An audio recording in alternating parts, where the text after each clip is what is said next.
नमस्कार, राज की बात में आपका स्वागत है।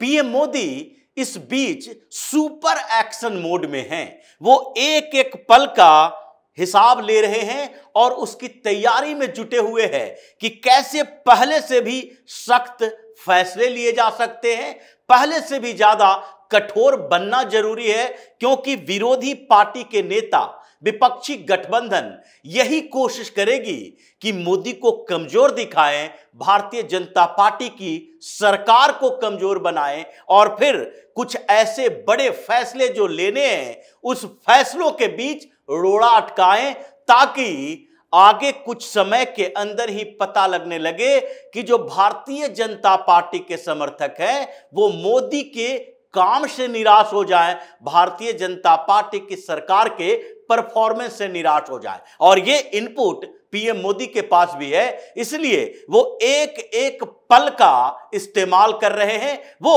G7 के बैठक में इटली जाने से पहले एक मीटिंग किए और उस मीटिंग में अमित शाह भी शामिल थे और एनएसए अजीत डोभाल भी शामिल थे। इन दोनों के साथ बैठक की गई, क्योंकि इस बीच पीएम मोदी ने एक और बड़ा फैसला लिया। अजीत डोभाल को फिर से नेशनल सिक्योरिटी एडवाइजर बनाया गया और पीके मिश्रा को प्रधानमंत्री का प्रिंसिपल सेक्रेटरी बनाया गया। इन दोनों का जो टर्म है वो दोनों ही प्रधानमंत्री के तीसरे टर्म के कार्यकाल तक है, यानी कि बीच में अगर इन लोगों को हटाया नहीं जाता, कोई ऑर्डर पास नहीं किया जाता, तो उससे पहले तक ये बने रहेंगे। लेकिन इन लोगों के अपॉइंटमेंट के तत्काल बाद पीएम मोदी ने एक बैठक ली और जिसमें केंद्रीय गृह मंत्री अमित शाह भी मौजूद थे और एनएसए अजीत डोभाल भी थे। इन दोनों के साथ बैठक इस मुद्दे पर भी हुई कि कैसे सरकार को और बेहतर तरीके से चलाया जाए, डिलीवरी सिस्टम सुधारा जाए और एक्सटर्नल और इंटरनल सिक्योरिटी से कोई समझौता नहीं किया जाए। इन मुद्दों पर चर्चा हुई और फिर एक प्लान बनाया गया। और जैसे ही इन तीनों की मीटिंग की बात आई, विपक्ष में हंगामा खड़ा हो गया। विपक्ष परेशान हो गया कि ये तीनों जब जब मिलते हैं तो कोई बड़ा फैसला होता है। साथ ही एक और जो मौलाना गैंग है हिंदुस्तान का, जिन लोगों ने इतने सालों में मान रखा है कि मुस्लिम केंद्रित राजनीति ही हिंदुस्तान के अंदर चलेगी, और पिछले 10 सालों से जब राजनीति का केंद्र बदला तो इन लोगों को लगने लगा था कि अब कैसे भी किसी तरीके से भी एक बार पीएम मोदी को कमजोर करके दिखाएं। और इस बार मौका मिला, विपक्षी पार्टियों ने एक साथ मिलकर हंगामा किया, बताया कि देखो मोदी कम सीटें लाने के कारण कमजोर हो गए हैं। तो ये मौलाना गैंग के बीच खुशियां थी। लग रहा था कि अब तो कोई बड़ा फैसला नहीं होगा, अब आर्टिकल 370 के हटाने जैसा बड़ा फैसला नहीं होगा, अब पाकिस्तान के खिलाफ सर्जिकल स्ट्राइक, एयर स्ट्राइक जैसे बड़े फैसले नहीं होंगे। इसलिए पीएम मोदी ने इन सारे लोगों के खुशियों को मातम में बदलने के लिए वो जो मीटिंग की, तो सबसे पहले अमित शाह को बोला कि आप इंटरनल सिक्योरिटी पर ध्यान दीजिए। और इंटरनल सिक्योरिटी के मामले आजकल जो है वो केवल इस बात के लिए नहीं है कि कहीं भी कोई दंगा हो गया, फसाद हो गया, हंगामा हो गया। खतरे कई तरह के हैं, चुनौतियां बड़ी हो गई है। अगर पंजाब में देखेंगे तो पंजाब के बॉर्डर पर जिस तरीके से पाकिस्तान की एक्टिविटी बढ़ रही है और वो प्रॉक्सी वार के फॉर्म में है, वो सीधे युद्ध करने की स्थिति में नहीं है, वो प्रॉक्सी वार के फॉर्म में है जो कि लंबे समय से चल रहा है। तो जम्मू कश्मीर के अलावा अब पंजाब को चुना गया है पाकिस्तान की तरफ से। वहां जो ड्रग्स का कारोबार होता है और खालिस्तानियों का नेटवर्क बढ़ाया जाता है, इसके ऊपर जल्द से जल्द कार्रवाई करनी पड़ेगी। जिस तरीके से लोकसभा चुनाव में ये अमृतपाल सिंह जैसा व्यक्ति जो हार्डकोर टेररिस्ट बताया जा रहा है, जिसने थाने पर हमला कर दिया हथियारों के साथ, जो खालिस्तानी आतंकी है, वो अगर किसी क्षेत्र से लोकसभा चुनाव जीत कर आता है, और उसमें भी खडूर साहब जैसे क्षेत्र जो कि पाकिस्तान का बॉर्डर पड़ता है, तो ये खतरे की घंटी है। इस पर जल्दी से काबू पाना चाहिए, और इसके लिए इनपुट आपको डोभाल साहब देंगे, क्योंकि अभी ये बड़ा चैलेंज ड्रग्स के नेटवर्क को आतंकियों के फंडिंग के लिए रोकना है। मतलब जिस तरीके से ड्रग्स बेचे जाते हैं, यहां पर उससे पैसा इकट्ठा किए जाते हैं, उससे टेरर फंडिंग का उपयोग किया जाता है, उससे हथियार खरीदे जाते हैं, लोगों का माइंड वॉश किया जाता है और हार्डकोर आतंकी बनाए जाते हैं। इसके लिए पूरा लाइन तैयार करना पड़ेगा, और इंटरनल सिक्योरिटी के लिए इसमें कोई समझौता नहीं किया जा सके, ये ध्यान रखिए। अभी जम्मू कश्मीर में जिस तरीके से आतंकियों ने हमला किया और अभी तक सर्च ऑपरेशन चल रहा है, इसमें सफाई की जरूरत है, और इस मसले पर अमित शाह को सीधे डायरेक्शन दिया गया है कि जम्मू कश्मीर में अब आर पार की लड़ाई हो या कुछ भी हो जाए, हम रुकने वाले नहीं हैं। पूरी तरीके से सफाया करो इन आतंकियों का, क्योंकि आर्टिकल 370 के बाद जो थोड़ी बहुत शांति हुई है उससे चिढ़ा हुआ है पाकिस्तान, और यहां पर इन लोगों को हथियार चाहिए, यानी कि विपक्षी पार्टी के नेताओं को एक हथियार चाहिए कि अगर कोई आतंकी हमला जम्मू कश्मीर के अंदर होता है तो ये लोग बार बार इस बात का दबाव बनाते हैं कि देखिए ये 370 को हटाने का नतीजा है। इन मुद्दों पर तो चर्चा हुई और इसके कारण समस्याएं पैदा हुई विपक्षी और मौलाना गैंग के अंदर कि ये तो बड़े आक्रामक तरीके से काम किया जा रहा है, जिसमें यह बात भी कही गई कि इस इंटरनल सिक्योरिटी में नेटवर्क की बड़ी भूमिका होगी।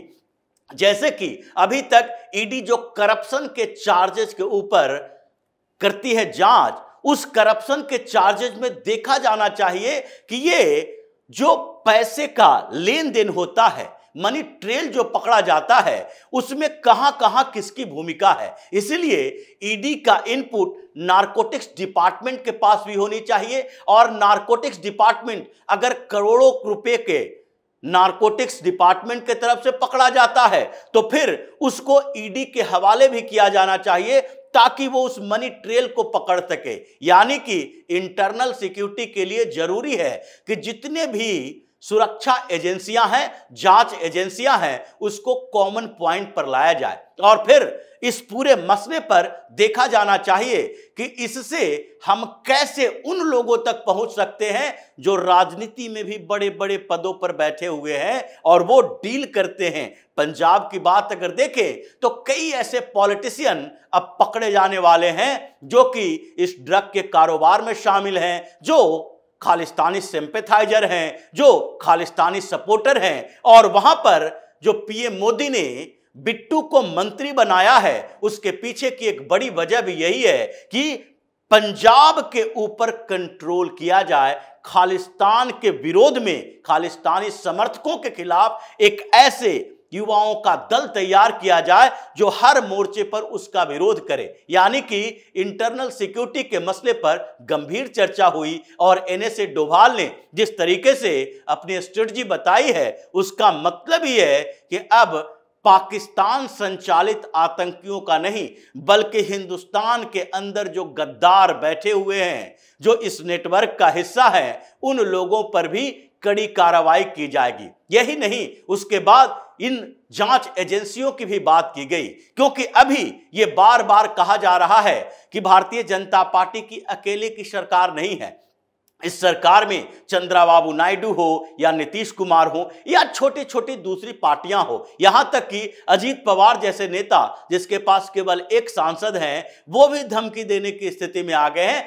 ऐसी बातें कही जा रही है, ये अफवाह गैंग जो बैठा हुआ है ये इन बातों को सामने लाएगा। जैसे हर रोज खबरों में यह आता है अजीत पवार के कुछ नेताओं ने क्या कह दिया, छगन भुजबल ने कह दिया भारतीय जनता पार्टी अपने अंदर सोचे, अपनी हार के लिए खुद जिम्मेदारी अब तय करे, और वो जो चलता रहेगा, छोटे छोटे मसले चलते रहेंगे, उसके तरफ ध्यान नहीं देना है, क्योंकि हमारी सरकार मजबूत है और हम अपने वैचारिक स्तर पर उन लोगों का समर्थन ले लेंगे। लेकिन इससे भी बड़ी बात आगे होने वाली है, क्योंकि पिछले दिनों अर्जुन राम मेघवाल जो कानून राज्य मंत्री हैं, उन्होंने साफ तौर पर कहा था कि भारतीय जनता पार्टी की सरकार यूसीसी पर पीछे नहीं हटेगी। अभी हम यूसीसी लागू करने वाले हैं, आप आगे देखिए क्या क्या होता है। इसके बाद हालांकि जदयू की तरफ से केसी त्यागी ने भी कहा कि नहीं, इस पर कंसेंसस होना चाहिए, सहमति होनी चाहिए, सर्वसहमति होनी चाहिए,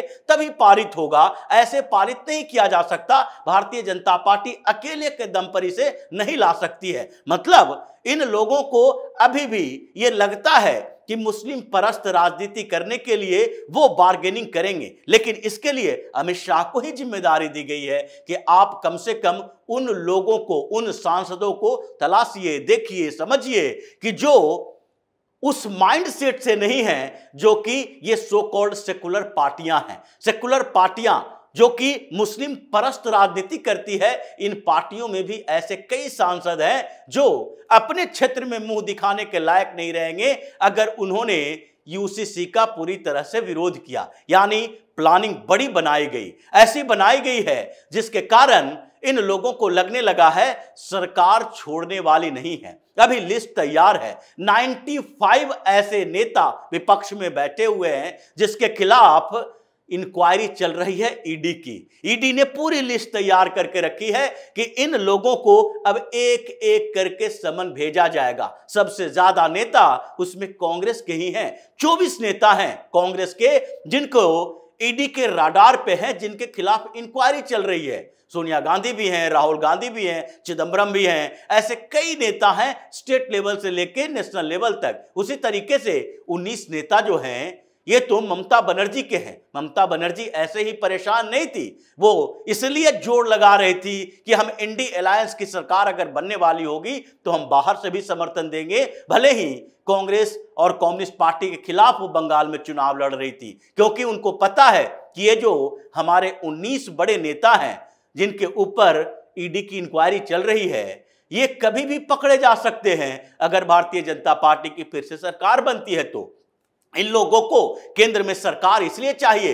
ताकि ये अपने चोर लुटेरे नेताओं को बचा सके। इसलिए फैसला यह भी है कि अगर यूसीसी के समय फिर से दंगा फसाद फैलाने की कोशिश की गई तो पूरी तरह से इंटरनल इनपुट हमारे पास होना चाहिए। ये अजीत डोभाल का काम है कि आप हर जगह से इनपुट लाकर देखिए कि कहां कहां कैसे कैसे टारगेटेड जगह है जहां पर ये लोग दंगा फसाद कर सकते हैं। और इन लोगों का पूरा जो इंतजाम करना है भ्रष्टाचारियों का, ताकि सरकार ये दिखाई पड़े कि ये कम सीटों से दबाव में नहीं आ गई है और आगे भी ईडी हो या सीबीआई हो, इन लोगों का एक्शन जारी होना चाहिए। इन चोर लुटेरों के गैंग में दहशत होनी चाहिए ताकि ये समझ सके सरकार को कमजोर करने के लिए कुछ सीटें कम करना नहीं है, बल्कि आपको खुद सुधरना पड़ेगा, तभी सरकार